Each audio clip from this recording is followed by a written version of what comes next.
Continua a minha análise no artigo. Digo que, apesar do Alexandre se encontrar contra a parede por conta da série de reportagens da Vaza Xande, que, como eu disse, vai ter revelações ainda piores. Pode voltar para o meu artigo, Bruno? Os demais ministros do STF, e eu disse isso no sábado, lembrem-se, Barroso e Gilmar Mendes devem se unir em torno do Moraes. E eu tenho certeza absoluta, tinha certeza absoluta que eles estavam se falando naquele momento para combinar o jogo. E o discurso, eu disse no sábado, quase que com premonição, né? O discurso é que se o X quiser operar no Brasil, ele tem que seguir as leis do Brasil. E depois as tentativas que vem na mídia de desqualificar o Elon Musk como um extremista pró-Trump, de forma a silenciar o Maduro e tal. E logo na segunda veio o posicionamento do Barroso, que é quase como se ele tivesse visto o meu tweet ou o meu artigo do sábado. Bota aí pra gente, Bruno. A decisão do Twitter de encerrar as operações no Brasil. Isso acabou de acontecer e está sob apuração. Eu não tenho informação suficiente para dizer. Pelo que li na imprensa, foi uma tentativa de se subtrair às ordens da justiça brasileira agora no período eleitoral, com a responsabilização dos seus representantes aqui. Mas eu pessoalmente não tive a oportunidade de estudar. As ordens não são no período eleitoral, já começa a mentira. Não tem ordens no período eleitoral. Eles estão mandando ordem sem parar há anos. Eu tive conta banida em 2023. Em 2023 não teve nem eleição para síndico no Brasil. Então já começa a mentira deslavada do Barroso aí. Opa, desculpe interromper o seu vídeo, mas desde 2022 eu continuo com as contas bloqueadas e o passaporte cancelado pelo Xandão. Se você aprecia o meu trabalho e tudo que eu faço pela liberdade de expressão, tem um lugar onde você pode se tornar meu apoiador com uma pequena quantia por mês. Acesse www.paulofigueiredoshow.com e torne-se meu apoiador, e aí você vai receber conteúdos exclusivos e desconto nos meus cursos. Ou então você pode se tornar meu patrono Gold e passar a me pautar, tem reuniões comigo, você entra para o meu grupo de WhatsApp, que eu uso sempre. O link para tudo isso está aí na descrição. Formar uma opinião própria. Falando em tese, porque o caso... Reparem que ele se esquiva do caso. Esse aí é o Guilherme Amado, eu acho, do Metrópole. Aquele... Bom, não vou falar nada. Caso específico, eu sei que o senhor não pode comentar, porque pode ter que vir a julgar. Uma plataforma, seja quem for, né? Ela tem que acatar as ordens do país em que ela está funcionando, né? É uma questão, não existe uma soberania da empresa acima do país, né? Seja qual for a plataforma e seja qual for o país, certo? Evidente. O princípio que vigora em direito é o da territorialidade. Em cada país se aplica a lei daquele país. Tá? No Brasil tem que cumprir as regras do direito brasileiro. Também falando em tese, uma plataforma de rede social que não cumpra uma decisão judicial, qual é a consequência? Na época do Telegram, eu me lembro que se aventou a hipótese no TSE, eu só não estava mais lá também, se aventou a hipótese de bloquear o Telegram no Brasil. Falando em tese, de novo, não estou perguntando especificamente sobre o caso do Twitter, qual é a consequência para quem não cumpre uma decisão judicial e não tem representação no Brasil?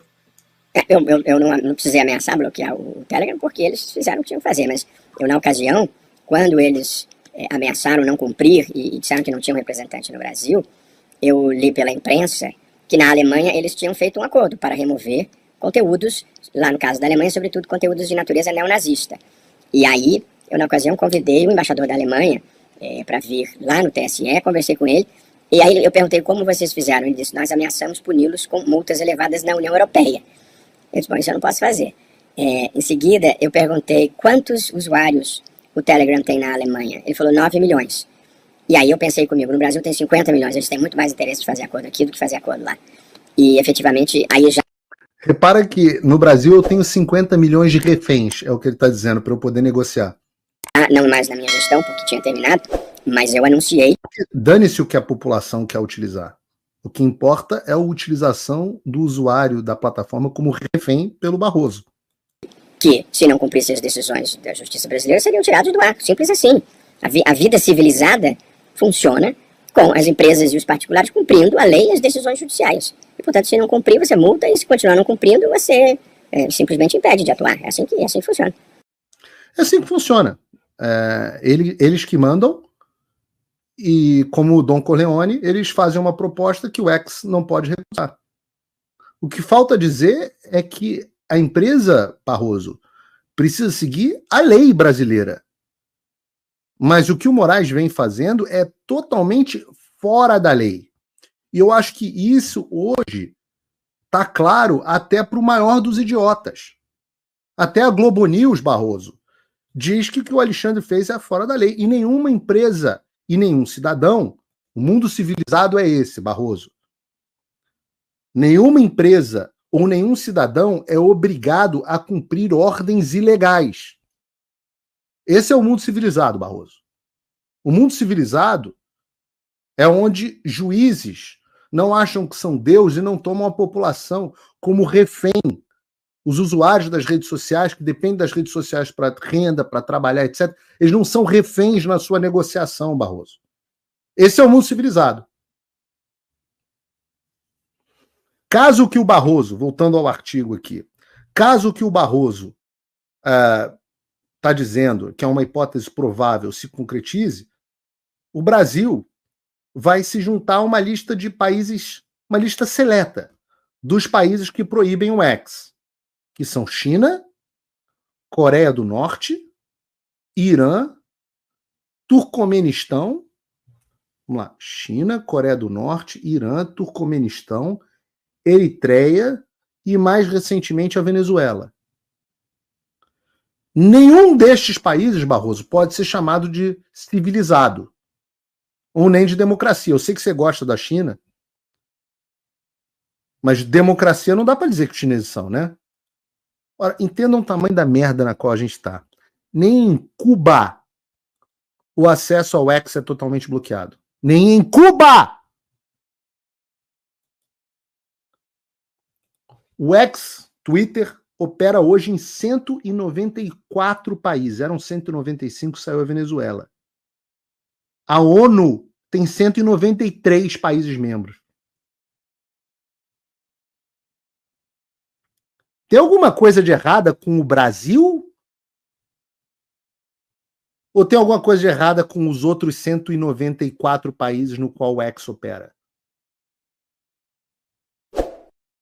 Essa é a pergunta que a sociedade brasileira tem que começar a se fazer.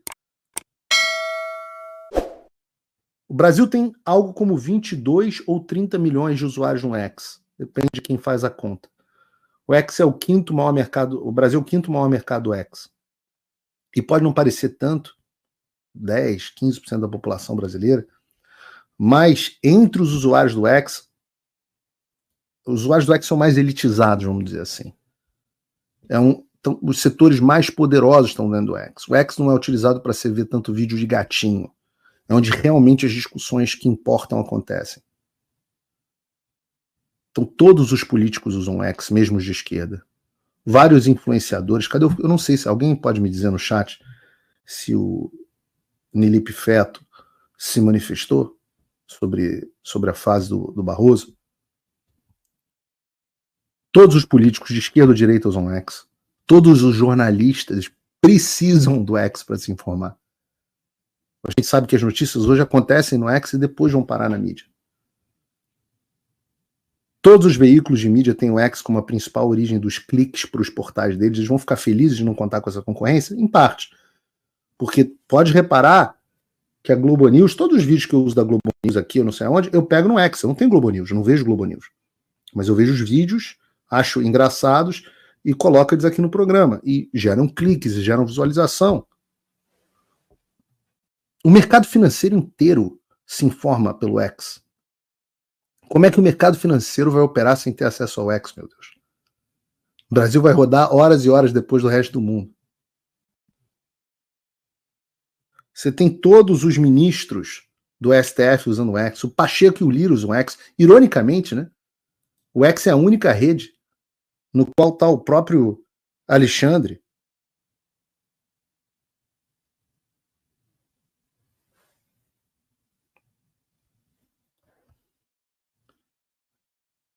Eu acho que o problema é o X, o momento da remoção do X, e o fato de não ter sido removido no primeiro momento mostra que há uma noção da gravidade desse tipo de coisa.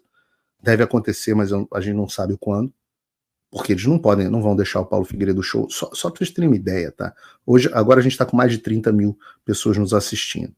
Só no X, nas duas contas aqui, nós temos alguma coisa como 7 mil pessoas. E as minhas redes só estão crescendo. Eles não vão deixar isso acontecer. O Alan dos Santos está lá. quando vier esse banimento, para mim é o tipping point para muita gente. Muita gente que até agora aplaudiu o Moraes vai olhar e falar, pô, eu não posso usar o X? Pô, tem uma coisa errada nisso, né? E eu acho que muita gente isentona, a gente já estava vendo esse movimento, a gente abordou aqui no Paulo Figueiredo Show. E não teve só o bloqueio do X, teve ameaça individual de prisão a funcionário, ele querendo mexer no comando de uma empresa privada sem o devido processo legal. Isso tudo é muito diferente de, vamos ferrar com o Alan, vamos mandar os jagunços pegar o Alan, vamos ferrar com o Figueiredo, vamos ferrar com o Constantino.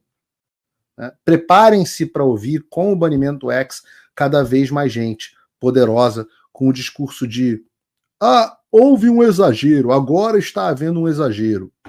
E eu falo para vocês, não briguem com essas pessoas, não. Esse é o momento delas se sentirem abraçadas que elas passam para o nosso lado. Eu digo para vocês que o clima no Congresso já está uma merda, com o STF, por conta da derrubada das emendas PIX. Falei para vocês que eu sei que o Arthur Lira está pistola. E a queda do X é uma justificativa mais robusta para aumentar a temperatura. Só que vocês devem começar a pressionar os parlamentares, vários deles frouxos, e é o que temos, impaciência, para eles adotarem uma postura e saírem de cima do muro. Tem agora, eu recomendo que vocês acompanhem a posição de cada um dos deputados no placar que o Gustavo Gaia fez. Está nas minhas redes sociais, está nas redes sociais do Gustavo Gaia.